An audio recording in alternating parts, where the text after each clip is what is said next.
primeiro bloco que eu separei aqui, pastor, é o trabalho, diligência Uhum, e a iniciativa. uhum. Tem gente que acha que a prosperidade é uma questão apenas de fé, de oração e de declaração. Uhum. O que a Bíblia fala sobre isso? Então, aí que entra o que eu tinha falado antes da teologia da prosperidade, né? O pessoal quer determinar para Deus o sucesso, determinar para Deus ficar rico, rica, etc. Mas quando a gente olha para Provérbios 10:4, e é bem direto aqui, a mão negligente empobrece, né? A mão Sim. negligente empobrece, mas a mão dos diligentes, dos zelosos, né, dos aplicados, enriquece, né? Então, tem muita gente que acha que Deus vai enriquecê-la por só orar e as coisas virão às suas mãos. Não, você precisa trabalhar, você precisa se esforçar. Quanto mais você trabalhar de forma diligente, zelosa, aplicada, de forma inteligente, você tem tudo para prosperar na vida, né? O que muitas pessoas não sabem é que o trabalho na Bíblia começa antes da queda do homem. Tem gente que acha que o trabalho é uma punição de Deus. Não. O homem já trabalhava antes do pecado. Então, o trabalho dignifica o homem, né?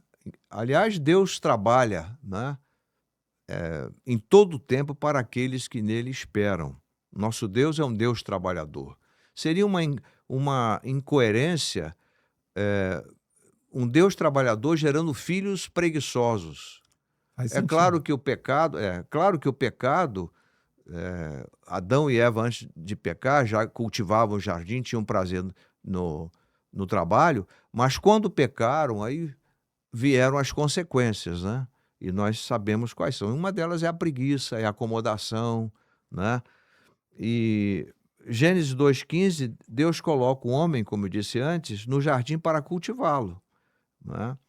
Então, agora, o que que foi o que que Deus fez em relação ao pecado de Adão e Eva?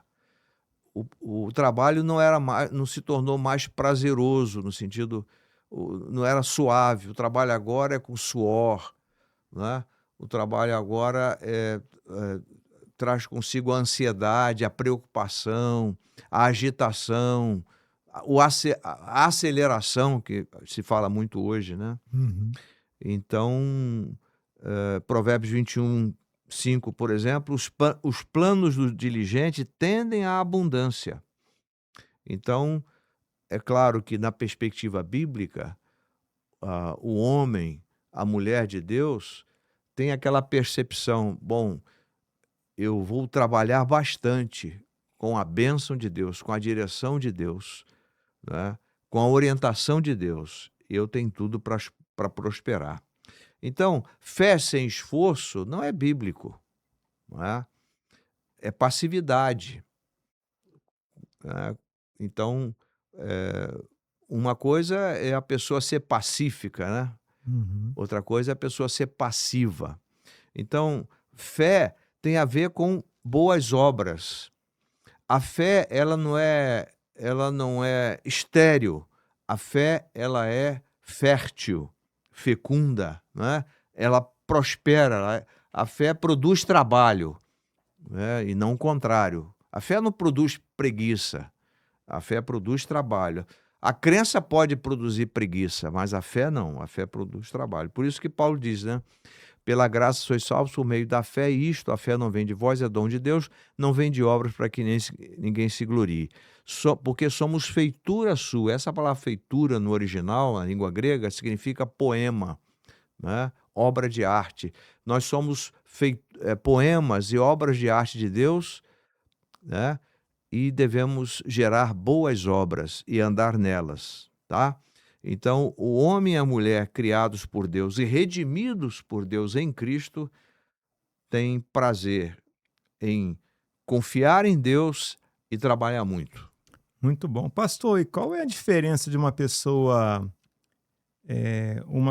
diligente para Uhum, uma pessoa negligente? uhum. Qual a grande diferença nesses dois tipos de pessoas? Só para nossa audiência Então, entender um pouco melhor à luz da Bíblia. Como a gente poderia definir essas duas pessoas? a pessoa negligente, ela não administra bem o tempo, ela procrastina.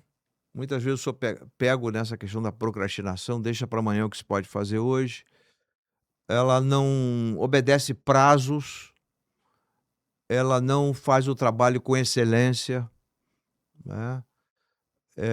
O Tim Collins, que é um papa da administração americana, ele disse que o bom é inimigo do ótimo. Tá bom assim? Não, tem que ser o ótimo, tem que ser o excelente. Então, o negligente está voltado para tem essas características. Agora, o diligente, ele obedece a prazos, ele trabalha com proatividade, se antecipa, ele busca a criatividade, ele busca a excelência em tudo aquilo que ele faz. Então essa é uma pessoa diligente, né, zelosa, como Jesus era zeloso, não é? Quando ele expulsou os vendilhões do templo, Hum. ele estava olhando para o templo de forma diligente, zelosa, não é? Aplicando os princípios do Pai na administração do templo, não é?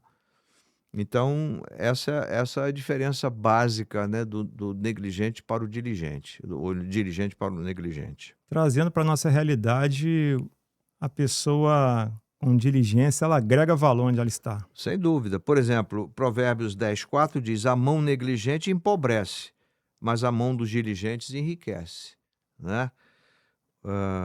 A mão dos diligentes governará, mas a mão preguiçosa será posta em trabalhos forçados.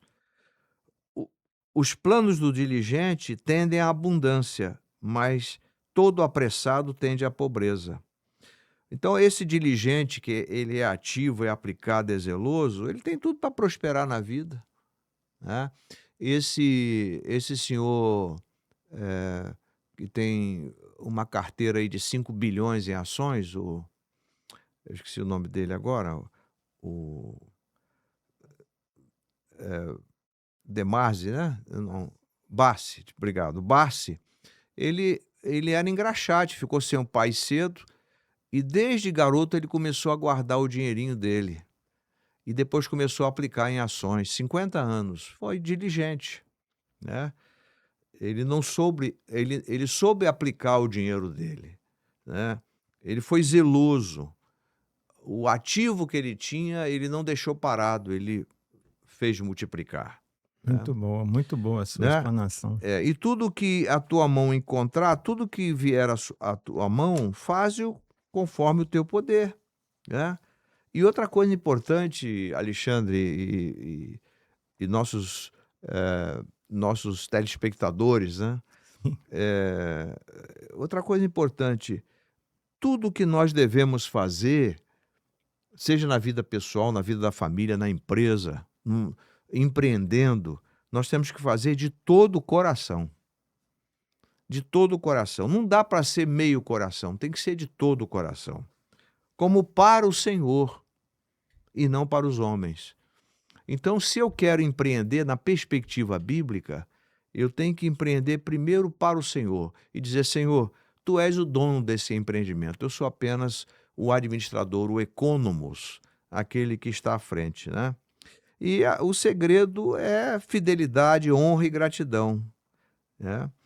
E eu uma vez ouvi um preletor falar de uma experiência que ele teve com a sua equipe, quando foi a Eaton, nos Estados Unidos, no estado de Illinois, perto de Chicago ali.